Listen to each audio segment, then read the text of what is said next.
សួស្តីបងប្អូនអរគ្នាដោយសារតែវីដេអូមុនខ្ញុំតែងនិយាយតើតើនឹងការដូរការងារហើយថ្ងៃនេះខ្ញុំចង់និយាយតើតើការងារប្រភេទការដូរការងារនៅទីក្រុងហើយនិងជនបទបងប្អូនតាមពិតទៅការដូរការងារស្វែងរកការងារនេះបើតាមបបសរបស់ខ្ញុំណាខ្ញុំគិតថានៅស្រុកស្រែស្រួលរកការងារជាងតំបន់ទីក្រុងហើយតំបន់ទីក្រុងនឹងវាច្រើនរោងចក្រដែលខ្ញុំធ្លាប់ដើរមើលការងារមួយបងដែលដូរការងារមួយគ្នារោងចក្រគឺភាគច្រើនរោងចក្រដែលអត់ស្តង់ដាររោងចក្រតូចអត់សូវមានពលករអញ្ចឹងទៅហើយមួយទៀតគឺរោងចក្រដែលជពាក់ប្រាក់ខែខាងតកែជពាក់ប្រាក់ខែទៅកាន់បងប្អូនធ្វើការអញ្ចឹងទៅហើយជាពិសេសខ្ញុំចង់និយាយតទៅនឹងការងារដែលយើងមកពីខ្មែរណារោងចក្រទី1ភាគច្រើនមានបញ្ហាច្រើនបងប្អូនមានបញ្ហាច្រើនដោយសារតែរោងចក្រទី1គឺនិយាយបានថា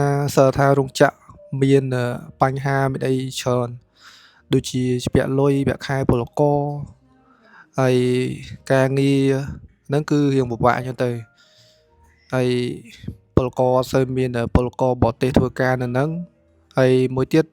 តកតងជនជាតិកូរ៉េគេអត់ធ្វើការនៅហ្នឹងដូចគ្នាអញ្ចឹងហើយរោងចក្រប្រភេទហ្នឹងគឺអត់មានជំរើសអីផ្សេងក្រៅពីយកពលករមកពីក្នុងស្រុកមកធ្វើការនៅរោងចក្រទេហើយសរុបមកវិញការងារបើសិនជាដើររកការងារណាតកតងនឹងតំបន់ទីក្រុងហើយនឹងតំបន់ស្រុកស្រែខ្ញុំគិតថាតំបន់ស្រុកស្រែ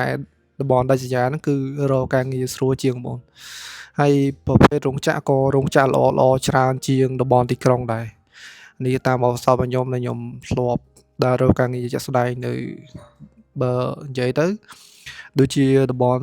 031ខាងខ្យងគីដូឯងច្រើនរោងចក្រច្រើនបើខ្ញុំដើររកការងារហ្នឹងគឺតូចច្រើនបងប្អូនអត់សូវបានមីសេកដែលរោងចក្រល្អទេហើយបើសិនជារោងចក្រនៅតំបន់ខេត្តឆ្ងាយតំបន់ជាអីច្រើនរោងចក្រធំមានច្រើនបងប្អូនហើយការងារក៏រៀងល្អជាងការងារនៅតំបន់ទីក្រុងដែរតែបើសិនជាតកតងនឹងការធ្វើដំណើរជួបាយធ្វើដំណើរអីគឺតំបន់ក្រៅហ្នឹងអស់លុយច្រើនជាងតំបន់ទីក្រុងហើយនេះគឺបទពិសោធន៍របស់ខ្ញុំផ្ទាល់ដែលខ្ញុំបានដើររកការងារហើយវីដេអូមួយនេះខ្ញុំចង់និយាយតែតកតងនឹងការដូរការងារនៅតំបន់ទីក្រុងហើយតំបន់ស្រុកស្រែទេហើយនេះក៏ការគិតរបស់ខ្ញុំទេហើយបើសិនជាបងប្អូនយកយ៉ាងណាដែរក្នុងការងារដើររកការងារនៅទីក្រុងនិងជនបទហើយបើសិនជាបងប្អូនដែលគាត់ធ្លាប់ដូរការងារនៅទីក្រុងហើយនឹងទីជនបទគាត់ច្បាស់ជាដឹងហើយថាប្រភេទពីរហ្នឹងនៅទីក្រុងហើយនៅជនបទហ្នឹងមួយណាល្អជាងខ្ញុំគិតថាបងដែលគាត់រស់នៅប្រទេសកូរ៉េគាត់ដឹងឲ្យច្បាស់ហើយនឹងការរកការងារមួយនេះហើយបើសិនជាបងប្អូនមកពីខ្មែរមកណាមកពីខ្មែរមកពីច្រើនអត់ទាន់ដឹងទេ